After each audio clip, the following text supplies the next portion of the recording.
Good morning and welcome to Smashi Business. I'm Lubna Hamdan and we have Walid Shihabi with us. Good morning. Good morning, Walid. We missed you last week. Yep, I went on a little vacation actually and had trouble coming back. You might have heard of the floods. Yes. So Yes. It was a little bit hard. I was supposed to be back by this time last week, but got a little bit delayed. Yeah, and were you stuck in the airport or did you decide to just extend your hotel stays and your vacation? So extended and then timed it completely wrong. Flew in on Tuesday night, ended up diverted to Abu Dhabi.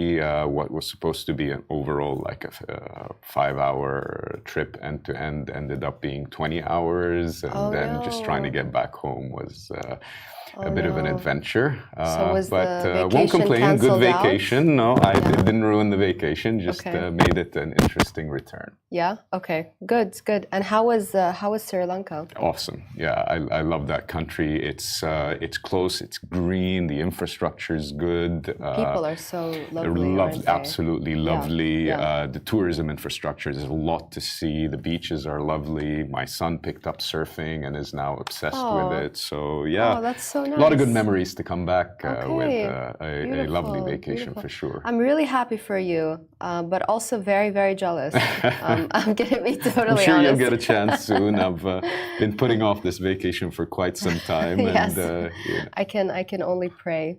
That I'll have a vacation soon. But no, it's great. I have been to Sri Lanka before. Actually, it's really, really worth going. Did you see the elephant sanctuary? We did a safari. We rode next to a herd of elephants actually coming through. We saw a lot of animals over there. Very well kept, very well taken care of. Yeah, cool. Absolutely. It's my third time actually to your Sri Lanka. Third time. Okay, yes. So it's when I met someone who was here in town for Token 2049, and she lives in London, and her startup is based in Paris. Apparently, Paris has a very good programs for startups. So we've heard. Yes. So anyway, but she said she loves Dubai so much because of its strategic location, and she can travel easily to so many different places that she is considering moving from London to Dubai just for that reason, so she can kind of travel more. And I'm a big fan of what's in proximity of Dubai, and been discovering what lies around the 5-hour flight radius, and there's some awesome stuff. I've been to Ethiopia, which is within that category. There's Sri Lanka definitely ranks very highly. You need to be a travel expert on the show. Maybe next, yes. Funny that, because she also said. She said about Dubai, what she really loves about it is that you can be politically incorrect here all the time. And it's, she said it's so refreshing to say that, I like Putin. It's funny, it's refreshing to say I'm pro-Russian, or to say, I don't like the way that the West is moving and in what direction it's moving. And it's very interesting where the window of opinion and the window to have differences of opinion seems to be more acceptable here than where you'd expect it to be. So exactly. She's not far off the truth. She said democracy was created to eventually destroy itself because peace makes weak men. That's what she said. Oh wow, she's got strong opinions. She does. We need to get her on the show, back on the show. Anyways, someone else who has very strong opinions is Pavel Durov. So he's usually very mysterious and just nowhere to be seen. But he was on stage at Token 2049 last week, and he said Telegram's next move is it's going to tokenize its stickers. What do you think of that? I mean, all power to them. I'm not the biggest expert on that whole tokenization NFT space, but I think it sort of aligns very well with the decentralized approach that people I believe like Durov, adopt. Yeah. It's creating value that's outside the existing status quo and infrastructure through tokenization and other sort of blockchain blockchain-related instruments like that. I think he's always been, to some degree, a champion of the crypto and decentralized finance space. Yeah. And as good a candidate as any, I would say, to sort of spearhead something new in that direction. He also did an interview with Tucker Carlson, and he said some very interesting things. He said the only city in the world where he was attacked was San Francisco. And he was kind of, I didn't actually watch the entire interview. I'm going to finish it today, but he was, going back to that point about democracy in the West, he was just saying, that's why he didn't want to, he wanted initially not to come to Dubai, but to go to the US from Russia. And he had a bad experience, same thing in Europe. And then that's why he came to the UAE. So it was great. And I don't know why he doesn't speak on stage more, because he's such a good, speaker. Really, he really has a lot of presence on stage. I wasn't there, but I saw videos, and just from the videos, cracking jokes on stage, very confident. I guess some people develop sort of comfort in public speaking and being public over time. Maybe my guess would be that his experience back in Russia previously sort of made him shy of generally being outspoken. That would be my take. I have no background information on the topic, but I think also as Telegram starts talking about going public and so on, it just comes with the territory that you need to increase your profile, and you need to make people more interested in your opinions and what's happening within Telegram in order to increase and ramp up that demand for the company and for the stock. And not just post shirtless photos. Well, that's a start.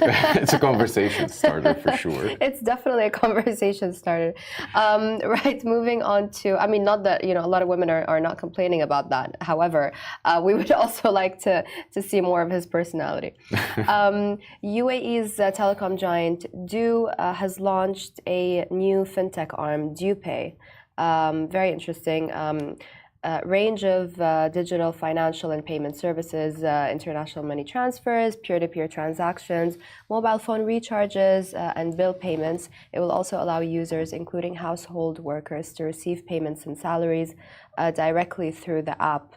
It also supports several languages, English, Hindi, Bengali, several languages to ensure inclusivity, it said. And it also plans to add a card feature to broaden its payment options. So it got a license from the Central Bank of the UAE to offer those services in March. Not uncommon, by the way, telecom companies getting into the payment space, getting into the finance space, much more so. A lot of telecom companies fashion themselves as technology companies these days, have been transitioning into that. And they have excellent infrastructure to make that happen, right? They have millions of customers already connected to them, probably on digital interfaces, and all on of our apps. Data, and the data is all there. The payments, you pay your bill on a monthly basis, so the payment system, payments infrastructure they have is very strong. A lot of them used to actually use their own billing network to charge for other services by other companies. So that's how you get into the space. You build that infrastructure, and then other people use it, and then you start making money off of other people using that infrastructure. So it's not very uncommon, and the reverse is also true. So a lot of big players in the sort of the technology-enabled finance industry have actually gone into the communication space and the telecom space. So I think we're going to see more and more of that going forward. I love it because, instead of using Apple Pay, why not use DuPay or Etisalat Pay? It would, it depends on how the feature would work and what the utility of it is. You can be using multiple different payment methods for multiple different things, something for subscription, something for point of sale, and so on. But I guess the leverage that Du has is that super understanding of their customer base and their spending habits, and direct connectivity to their bank accounts and so on. So I think a lot of salary-related financing solutions also probably could become part of that. Yeah, very interesting. It's I think we can talk about this for a very long time. The rise in fintech, and everything from Tabby to Keeper as well. By the way, how is Keeper doing? Excellent. So I wouldn't have been able to take a vacation had we not sort of wrapped up a very important milestone for the company. I'm not going to announce it here, but you know, expect something from us soon in the next couple of weeks to talk about a major milestone for us. And why would you not talk about it here, Walid? Sorry, why would you you're not going to get me in announce it? trouble with my co-founder. I think we just need to dot some I's and cross some T's actually before we make the announcement. But it's really good news. We've been working, you know, very hard for the last 6 months, pretty much to secure a degree of funding for a core service that we have launched and that's gotten a lot of traction. Lovely. You know, we have good news on that front. It's effectively the rent facilitation solution. It is a payments, like as you mentioned, it's a payment solution for rent payers and for landlords. And we effectively bridge between the two, so we can pay the landlord early and receive from the tenants over 12 payments. We embed that solution so that any time in your tenancy you can choose to pay it in 12 and manage your cash flows, etc. Of course, it requires a good balance sheet, and the good news is on that front. Amazing, really. I mean, what a concept. Love it. Back to the floods. We've got 2 stories about the floods. Obviously, it was incredible how quickly the authorities moved to clear out the main highways and communities. But we saw, you know, Mudun is still suffering. A lot of communities are still suffering. Sharjah was very, very badly affected. The water, all of the water has been contaminated as well. So Sharjah is now providing flood relief support through WhatsApp for families affected. So you can now get in touch directly. And Sharjah will help basically bring deliveries and supplies directly to people's doorsteps. This is through the Sharjah Emergency Crisis and Disaster Management team. They've partnered up with the Sharjah Social Services Department to create this direct line basically for requesting urgent food and medicine. Families stuck at home due to floodwaters, some of them are still now stuck at home, but they can now bypass potential dangers and receive assistance quickly by sending details to this WhatsApp number 065015161. And authorities will take immediate action. So that's great, but my question to you is, real estate, tell us about what landlords are doing after the flooding. Well, I mean, it depends. The vast majority escaped any major damage, of course, to the properties, and most condos, apartments, etc. The damage might have been mostly in the common areas, and response has been overall very, very good on that front. But there are certainly communities that have suffered flooding. These, on the vast majority of them, are villa and townhouse communities. Just when villas were on the rise after Corona, now it's absolutely. But it sort of highlights also, probably people will start looking at positioning of certain villas. There's certain communities where the raised properties nothing happened, but effectively all the rain that landed there got flushed down through the lower lying properties, and these were the ones that were the most damaged. I think you will eventually start seeing it in the market that these might start getting priced differently by consumers, by renters, by buyers, and so on. Just as other things came to the light in terms of build, finish, and quality of certain developments and developers versus others, as well as the nature of the response of the community managers and the building managers. Absolutely. So some sort of responded and prepared well before, while others were more lethargic in their and reactive in their response. And these things will start to take. People will start to take note of these different experiences. So Ahmad came forward and said it's going to pay for damages by the floods at no cost to residents. Some people in the comments were divisive. Some said, yes, Imar did come to my house, they are helping, this is amazing, etc. Some said, we're only fixing it in cases of emergencies, etc. It's a big event, and I think there needs to be a degree also of management of expectations on how much you can cover over a period of time and the resources you have to do so. Is it on the developers to do that, or is it on the landlords? I think a lot of it is on, it's no, definitely on the developers. A lot of, I mean, if the damage is specific, you know, you have a window that is leaking or you have a roof that is not working well, that's on the landlord. But the vast majority of the problems that we saw were within the community and the common areas of the community and related to the infrastructure and so on, while others were related to the quality of the product itself, right? Where you expect it, you know, to the fit and finish to have sustained, you know, this sort of weather event, and then it didn't. So a lot of it does lie with the developer, but also it's one of those hard things to plan for entirely 100% well. But yet within that set of expectations, some did much better than others, for sure. Realistically, though, and legally, let's say, will the developers actually be held accountable? Will they take responsibility? You know, Imar has come forward.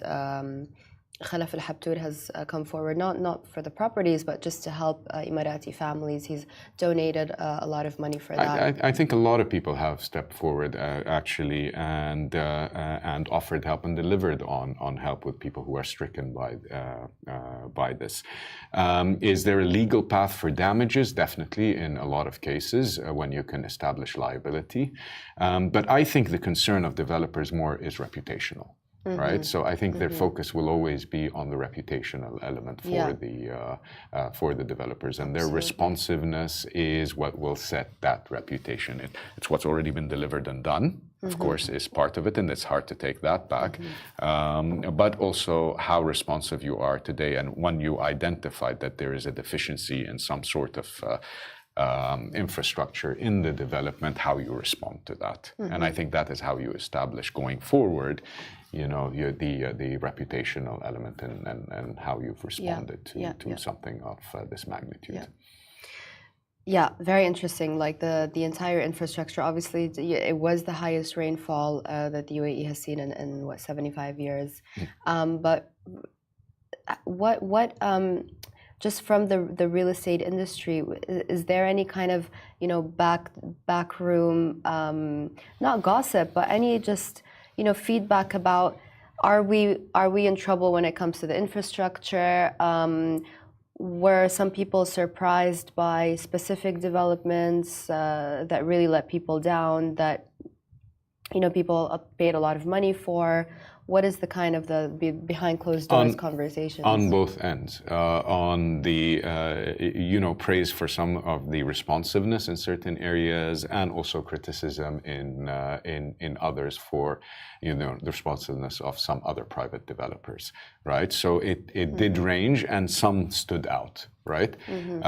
In general, I won't go into too many of the details, but whoever's a master developer of a stricken community that was not responded to within a reasonable amount of time, of course, got some of that. I can think of some.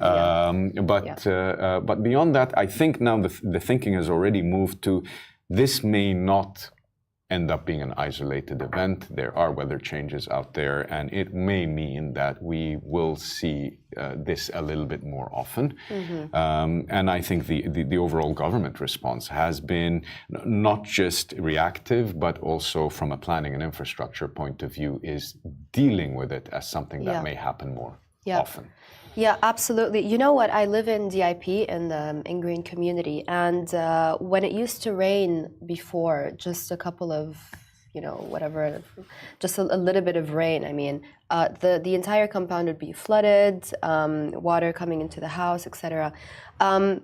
Recently, because that happened, they figured out a way to keep the water to a minimal in the compound itself, and especially for this time, like yes, we had flooding outside on the roads in the community, but nothing actually inside the houses. It's localized very design and impressive. of a drainage system that actually handles the flow of water in these cases.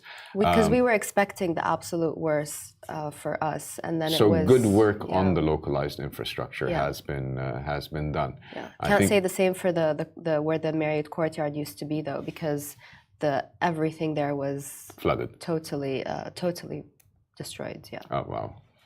Totally. I mean, the water was up to where we're standing, like where I'm pointing to out right now, to the waist up, basically. So the level of that development probably is significantly lower than. Well, the problem is there is a lake there as well, so the lake overflows. And it's and I think that's exactly what happened. You know, it carried all that extra water and then overflowed into into the hotel section. Yeah. So and there were a lot of restaurants and shops there that were flooded as well. So that was very sad to see.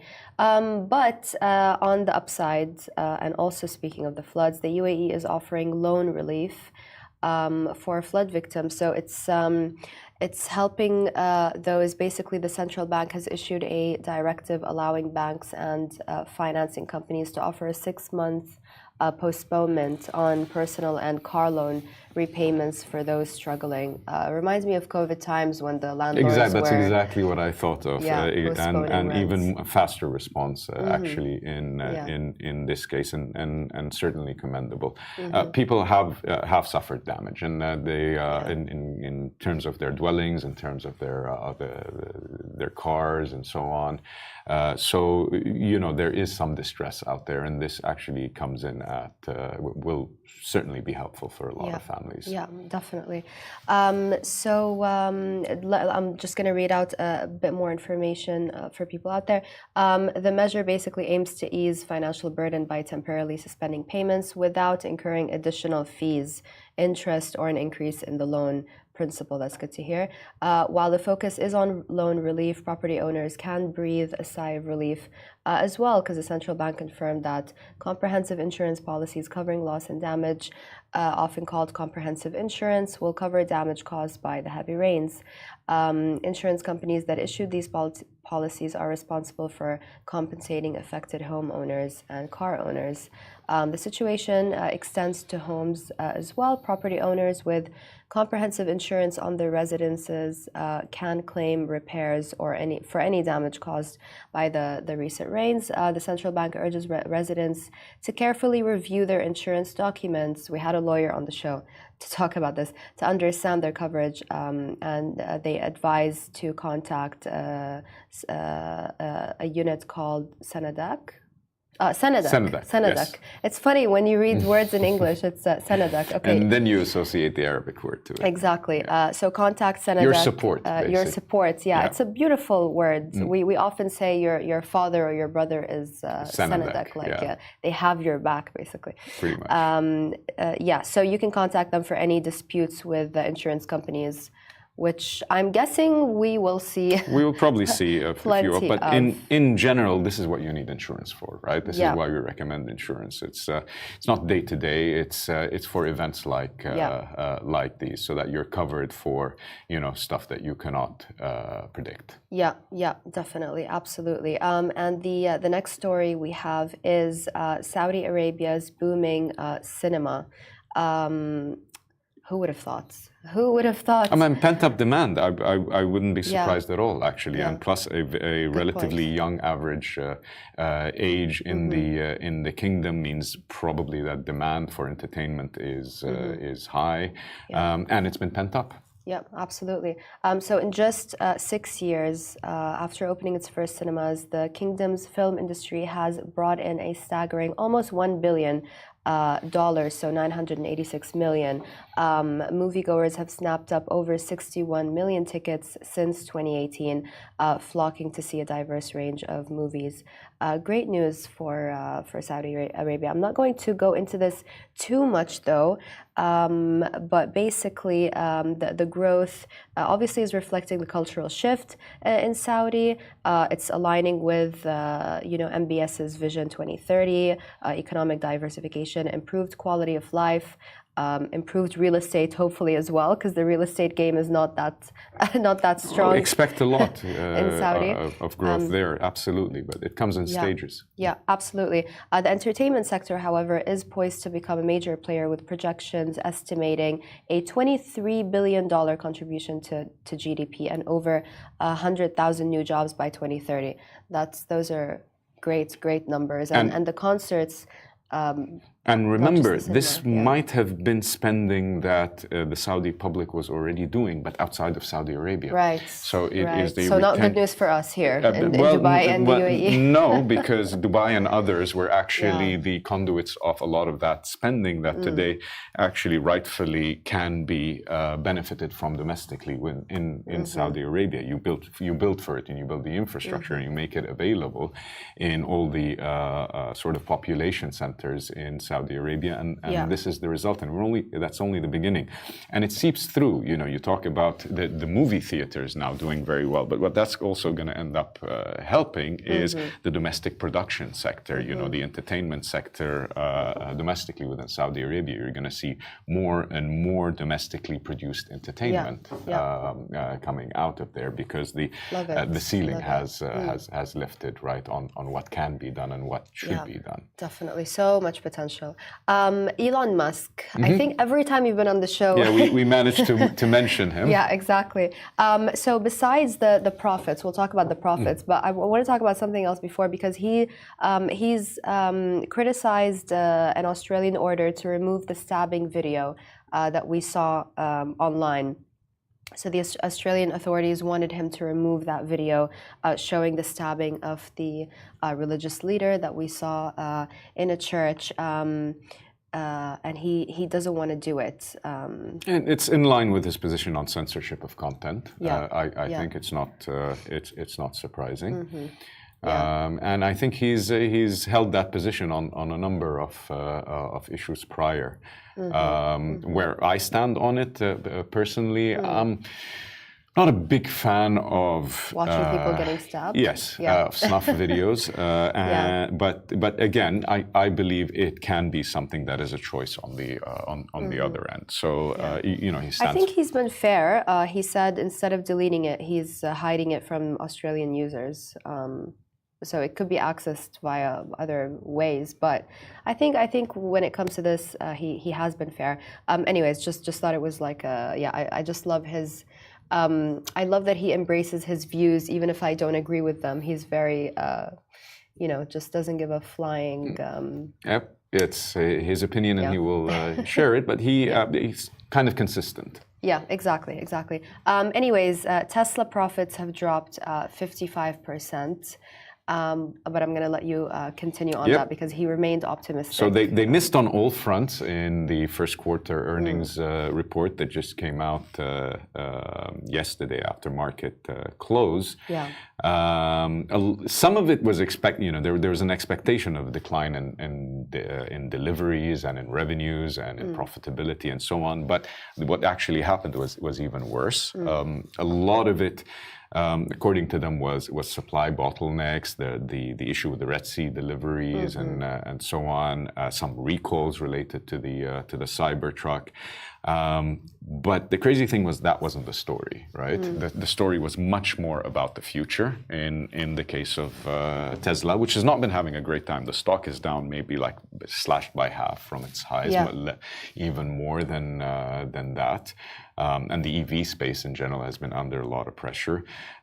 But the stock, after the announcement, after market, jumped up 20%, even though they missed on all these fronts. And it was really because of his delivery of his statement on the future of the company, which is around the autonomous vehicle. Incredible, isn't it? Yeah, absolutely. Yeah. There's a doubling down over there. Something that you mentioned over there. If you're going to value us as as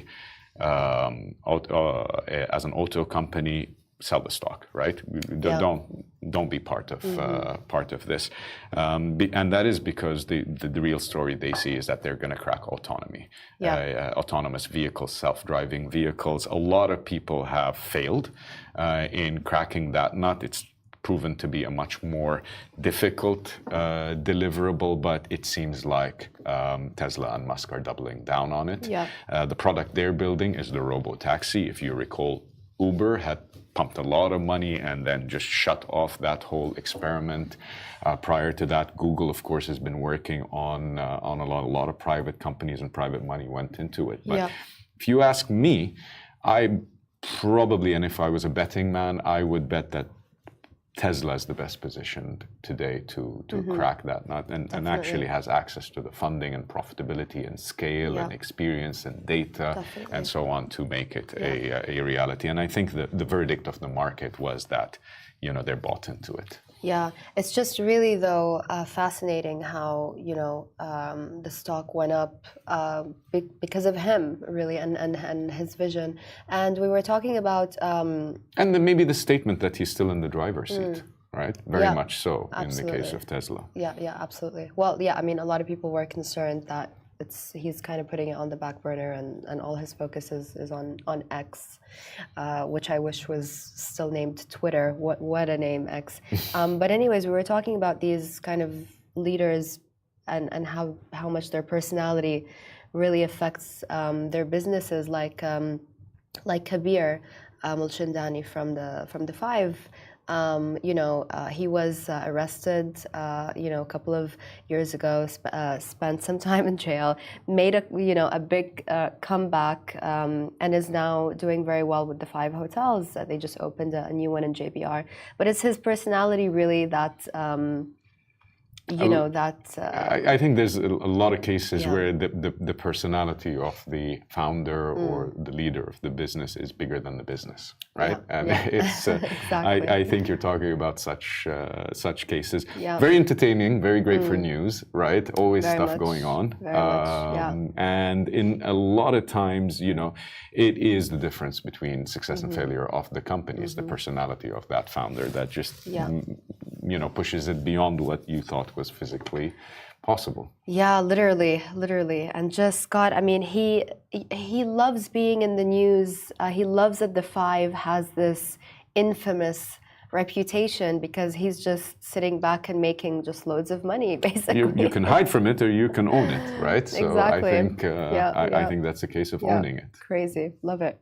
Last but not least, an Emirati entrepreneur has secured investment for her company on Shark Tank Dubai. It's just a nice little community story because we always trash Shark Tank Dubai because we see the potential in it that it can do so much better. Have you watched the show? I've watched a few episodes. I know a couple of people that actually went on the show talking about their businesses. Yeah. I think there's something there, certainly. I think a lot of the conversations that happen are very legitimate about the prospects of the business. I think some of the investments made are in some excellent businesses over there. But I understand also that it did not distribute maybe the same way that it could have had it been, a little bit more new age, new media friendly.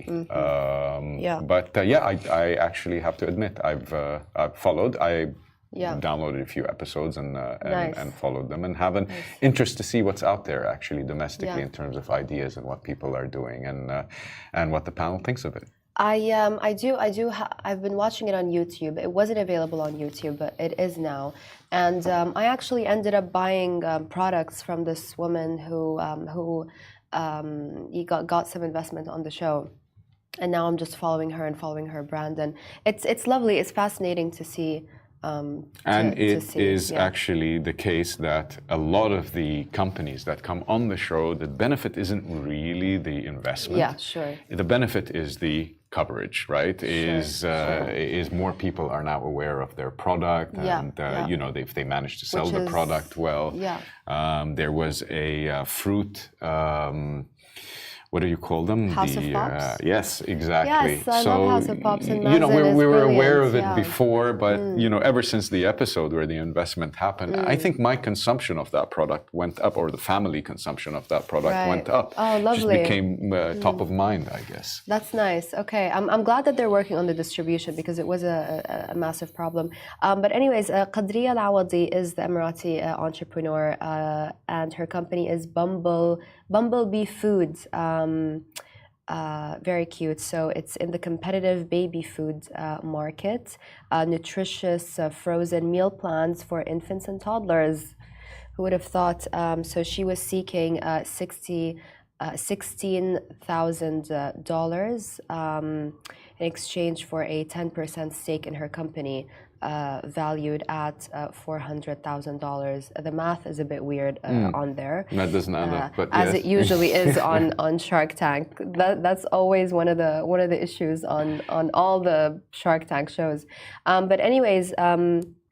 Yeah, so it's good to see. It's nice to see the sharks. Obviously, Amira Sajwani, Faisal, Noor Suwaid, and we've got Ali Khouri, and we've got one more brilliant guy. But Abdel Majid, I believe. I think so. Yes. I think so. But anyways, it was yes, Beko, exactly. Amira, Faisal, and Noor. All three sharks offered partnership deals to her. So that's lovely. Bumblebee Food is a female-owned startup. I kind of hate it when people say that. It's just weird, right? Because it's like, I don't know. It's a startup. It's good, but it's also weird. Anyway, so it offers...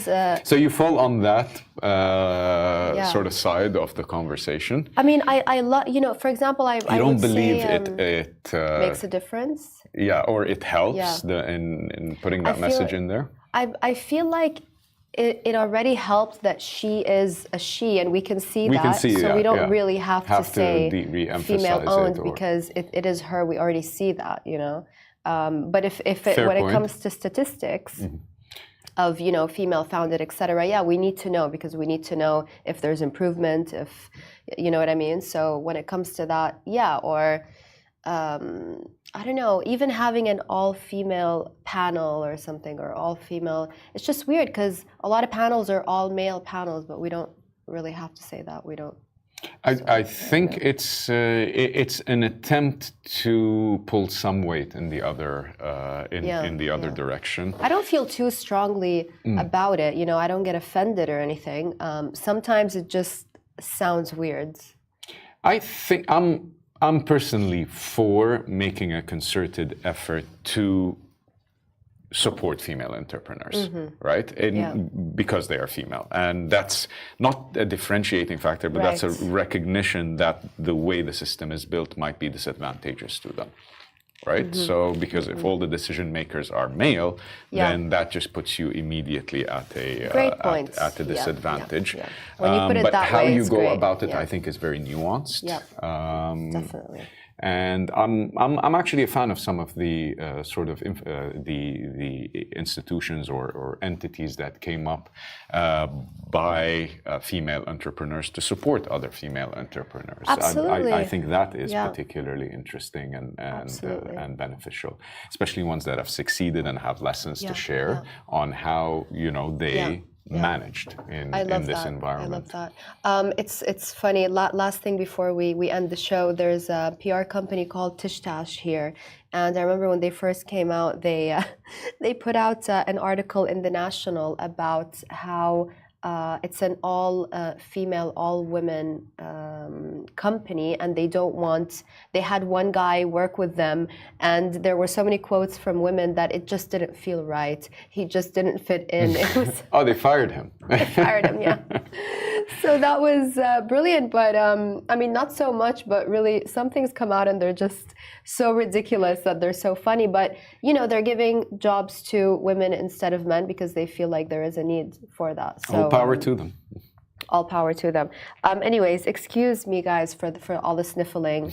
Apparently starting to get a flu. But thank you, Walid, for your time. My pleasure. Always a pleasure. We'll see you next Wednesday.